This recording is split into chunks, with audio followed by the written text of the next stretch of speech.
Bienvenido a la quinta clase del curso de Hermenéutica Bíblica impartido por el Instituto Bíblico Olivar. Mi nombre es Daniel Araya y soy tu profesor en este curso. En esta oportunidad vamos a hablar acerca del significado y de su aplicación. Cuando hablamos de la literatura extrabíblica, la palabra autor alude a una persona que redactó el texto. Sin embargo, cuando utilizamos el término autor en un contexto de estudio de la Biblia, nos referimos tanto a los autores humanos como a Dios mismo. Aquí es cuando revisamos, ¿cierto?, este término teológico que significa inspiración del Espíritu Santo. En última instancia, cuando estudiamos la Biblia, buscamos el significado que Dios quiso dar al texto. Por lo tanto, lo que vamos a hacer ahora va a ser un ejercicio en el cual vamos a realizar un recorrido interpretativo. Para llegar a una interpretación vamos a ir avanzando en determinados pasos. Paso número 1. Debemos entender el texto en su contexto y responder preguntas como ¿qué significó el texto para los receptores bíblicos? Entonces tenemos que hacer todo un trabajo histórico y tratar de sumergirnos en los receptores que recibieron originalmente los textos bíblicos. Por hacer un ejemplo muy práctico o muy básico y coherente, la epístola a los Efesios fue escrita por Pablo para la iglesia que estaba en esa ciudad de Éfeso. Por lo tanto, tenemos que preguntarnos qué significó el texto bíblico para esa comunidad. Segundo, debemos medir la anchura del río que hay que cruzar. Aquí hay una manera metafórica de decir que nosotros estamos a un lado del río, los autores bíblicos y su audiencia están en el otro lado del río, y muchas veces esa diferencia, esa distancia temporal, cultural, histórica, política, de lenguaje, lo que revisamos en clases anteriores, a veces es mucho más grande y otras veces es un poco más pequeña. Pero debemos evaluar cuáles son las diferencias que existen entre los receptores bíblicos a quienes fue escrita, por ejemplo, la epístola a los Efesios, y cuáles son las diferencias que ellos tienen con nosotros. Paso número 3.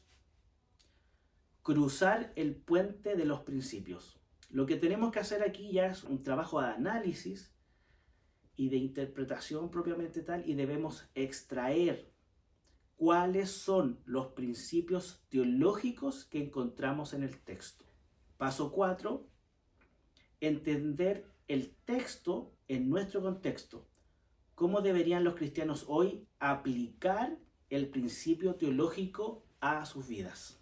¿Cómo se aplica el significado? Número 1. Debemos observar que los principios del texto se dirigen a una situación original. Segundo, debemos descubrir una situación paralela en un contexto contemporáneo. Y tercero, plantear una aplicación que sea más específica. Yo sé que tienes muchas dudas acerca de esto, acerca de estos pasos, pero los vamos a revisar. Y también dentro del curso vas a tener que hacer un trabajo realizando este recorrido interpretativo, y lo vamos a revisar para que puedas llegar a un buen resultado. Hagamos un ejemplo. Filipenses capítulo 4, versículo 13. Todo lo puedo en Cristo que me fortalece, dice el apóstol. Paso número 1, vamos por parte. Pablo, cuando escribe, él estaba en la cárcel mientras esperaba su juicio. Paso número 2. Nosotros no estamos en la cárcel, estamos midiendo, ¿cierto?, la distancia del río, la distancia de nosotros aquellas diferencias con los receptores del texto bíblico. Hoy no estamos en una cárcel por causa del Evangelio, pero sí hay algo que nos iguala o nos asimila. Somos cristianos del Nuevo Testamento y estamos bajo el mismo pacto. Tercero, los creyentes, aquí está el principio teológico. Los creyentes pueden aprender a estar contentos en una serie de circunstancias difíciles. Cuarto, una aplicación más específica.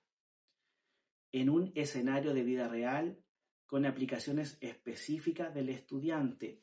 Tal vez una persona está pasando algún problema de opresión en su trabajo.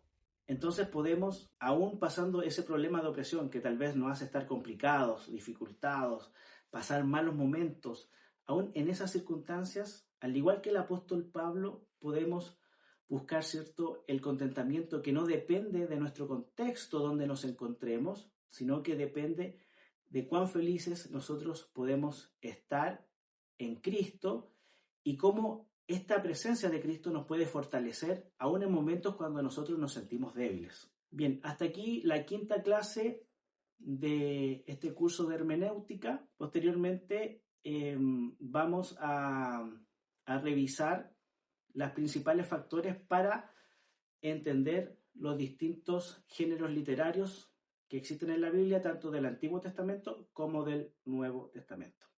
Que Dios te bendiga grandemente. Nos vemos en una siguiente clase.